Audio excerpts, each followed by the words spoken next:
Priyanka Gandhi is in fact speaking in Gujarat at this point in time. We're going to cut across. प्यारी बहनों, प्यारे भाई, बहुत समय से इंतजार कर रहे होंगे आप। हाँ, आपकी बहुत आभारी हूं कि आपने इतना इंतजार किया।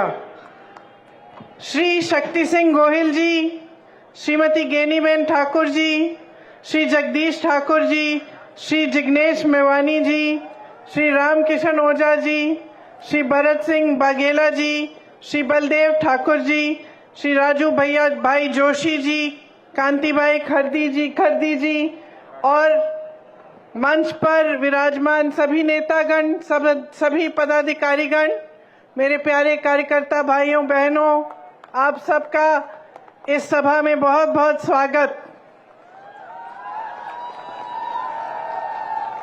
अभी मुझे मां अंबा जी का एक चित्र दिया गया, इसलिए शायद उचित रहेगा एक बार सभा शुरू करने से पहले मेरे साथ मां अंबा जी की जोर से एक बार जय कहिए। मां अंबा जी की जय, मां नटेश्वरी जी की जय और गेड़ा हनुमान जी की जय। देखिए, ये गुजरात की धरती है।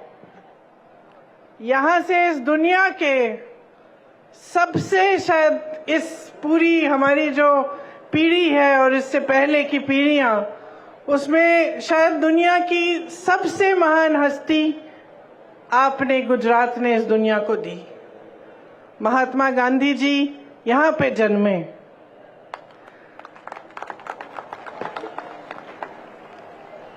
श्री सरदार पटेल जी भी गुजरात के ही पुत्र थे। वीर रणछोड़ रबाड़ी जी भी इसी धरती के थे। ये सारे महापुरुष किस लिए लड़े? ये सारे महापुरुष आपकी आजादी के लिए लड़े। ठीक है, ये पुरानी बात है। 70 साल निकल गए, बीत गए, हमारा देश आजाद है, स्वतंत्र है। हमारे देश में एक संविधान बना, इसी लड़ाई से उभरा। जितने भी हमारे स्वतंत्रता सेनानी थे, जितने बड़े बड़े महापुरुष रहे, चाहे पटेल जी हो, चाहे गांधी जी हो, नेहरू जी हो, सब ने लड़कर, ब्रिटिश साम्राज्य से लड़कर हमारे देश को आजाद करवाया और हमें एक संविधान दिया। ये संविधान जो उन्होंने हमें दिया, इसका महत्व आपको समझना पड़ेगा।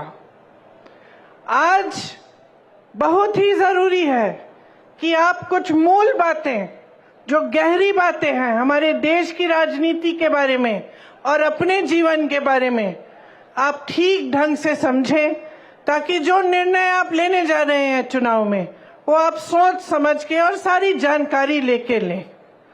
जब हम संविधान की बात करते हैं, खास इसलिए हम आज ये बात उठा रहे हैं क्योंकि भाजपा के कई नेताओं ने, जो चुनाव लड़ रहे हैं, कुछ मंत्रियों ने, देश भर में जो घूम रहे हैं, उन्होंने कहा कि अगर भाजपा फिर से जीतेगी तो संविधान बदला जाएगा। तो आज सबसे पहली बात मैं संविधान के बारे में करना चाहती हूं, क्योंकि ये संविधान क्या है और किस तरह से आपके जीवन पर इसका प्रभाव पड़ता है, ये समझना जरूरी है। संविधान से आपको अधिकार मिलते हैं।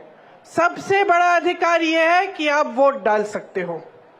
ये आपको अधिकार दिया गया है, देश के किसान को, देश के गरीब को, देश के मजदूर को और देश के प्रधानमंत्री को भी, देश के मंत्रियों को भी, देश के बड़े बड़े शख्सों को भी यही एक अधिकार मिला है।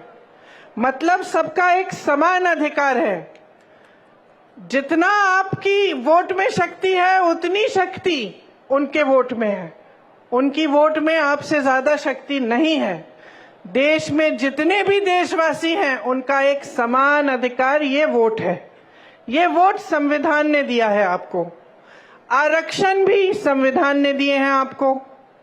तो जो आरक्षण का अधिकार है कि किसी समुदाय को या किसी जाति को अगर लगता है कि ठीक ढंग से मौके नहीं मिल रहे हैं, काफी सालों से उनके साथ अत्याचार हुआ है या शोषण हुआ है, तो संविधान कहता है कि आपको कुछ अधिकार मिलने चाहिए और आपको आरक्षण मिलना चाहिए। मतलब रोजगार मिलता है तो आपके लिए कुछ रोजगार आरक्षित हो, ये भी संविधान आपको देता है। तो ये दो बहुत बड़ी चीजें हैं जो आपको संविधान द्वारा मिलती हैं। इसके साथ साथ अगर आप किसी की आलोचना करना चाहें या किसी नेता से या राजनीतिक दल से सवाल उठाना चाहें कि क्या किया है मेरे लिए, ऐसा काम आपने क्यों किया, तो आप आंदोलन भी कर सकते हैं, आप खड़े हो सकते हैं, अपनी आवाज उठा सकते हैं। ये भी अधिकार आपको संविधान ने दिया है। अब जब ये लोग कहते हैं कि संविधान को बदलना चाहते हैं, तो इनका क्या मतलब है? इनका मतलब ये है कि जितने भी अधिकार आपको दिए गए हैं वो अधिकार कम करेंगे, उनको कमजोर किया जाएगा। क्योंकि अगर आप आज की राजनीति को देखें और समझें तो आपको स्पष्ट पता चलेगा कि पिछले 10 सालों में प्रधानमंत्री श्री नरेंद्र मोदी जी ने जो सबसे बड़ा काम किया है वो ये काम किया है कि जनता के अधिकारों को कमजोर किया है। एक जमाने में, मैं हमेशा ये कहानी बताती हूं, एक जमाने में बड़े बड़े प्रधानमंत्री होते थे, वो आपके गांव आते थे, वो आपके घरों में आते थे, और जब आपके घरों और आपके गांव में आते थे तो आप अपना हक मांगते थे। मैंने खुद अपने पिताजी, अपनी दादी जी के साथ देखा है। मैं यूपी के किसी छोटे से गांव में गई, एकदम पिछड़े जिले में, जहां पे मेरा पहुंचना आज के दिन मुश्किल था क्योंकि बहुत लंबा सफर था गाड़ी से। रास्ते में हेलीकॉप्टर लिया, फिर गाड़ी ली, फिर पहुंची। और जब मैं एक गांव में गई तो एक छोटी सी बुढ़िया ने मुझे बताया, छोटी इसलिए क्योंकि इतनी बुढ़िया थी कि वो ऐसी झुकी हुई थी।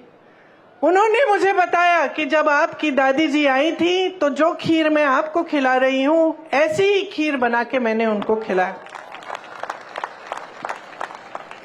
मैं अपने पिताजी के साथ गांव जाती थी, उनके पीछे पीछे, तो अपने ही संसदीय क्षेत्र में जब वो किसी के घर में चले जाते तो अगर कोई सुविधा नहीं मिली होती, या पानी नहीं आ रहा है, या उस जमाने में वो इंडिया मार्क 1 लगता था, वो नल नहीं लगा है, या सड़क नहीं बनी है, तो डांट खाते थे। जनता डांटती थी कि आप प्रधानमंत्री हैं, हमारा नल नहीं लगाया आपने।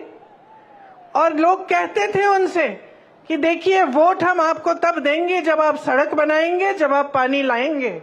प्यार तो हम आपको बहुत करते हैं, आओ खाओ चाय पियो, लेकिन वोट तब मिलेगा जब आप हमारा काम करेंगे। For more such videos, subscribe to the NewsX YouTube channel, hit the bell icon.